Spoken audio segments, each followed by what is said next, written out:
Browning, Montana. In summer 2020, as the pandemic was setting in, Justin Lee Littledog called his mom to tell her he was moving from Texas back home to the Blackfeet Indian Reservation in Montana.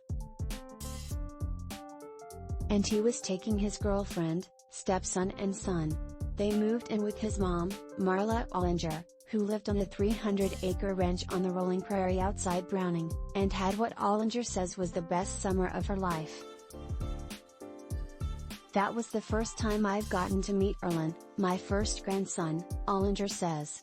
Another grandson was born in the spring of 2021, and Littledog, 33, found maintenance work at the casino in Browning to support his growing family. But things began to unravel over the next year and a half. Friends and relatives saw Littledog's 6-year-old stepson walking around town alone. Then last fall, Ollinger received a call from another one of her adult sons.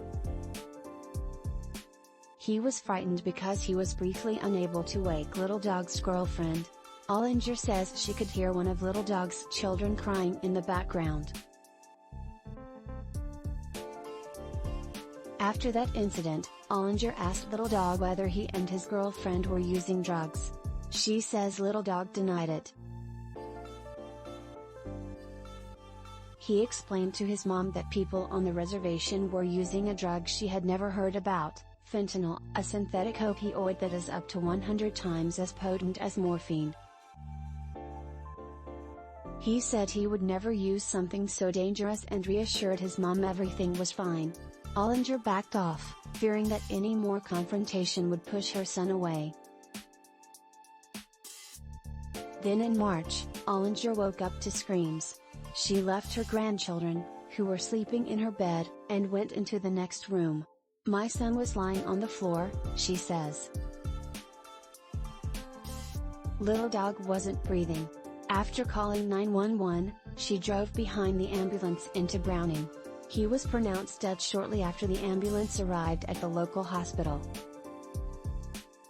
Littledog was one of 4 people who died from a fentanyl overdose on the reservation on the second week of March, according to Blackfeet health officials.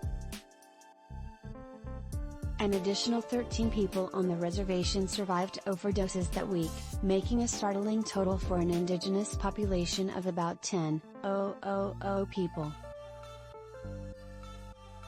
During the pandemic, fentanyl took root in Montana and communities across the Mountain West region, says Keith Humphreys of the Stanford-Lancet Commission on the North American Opioid Crisis.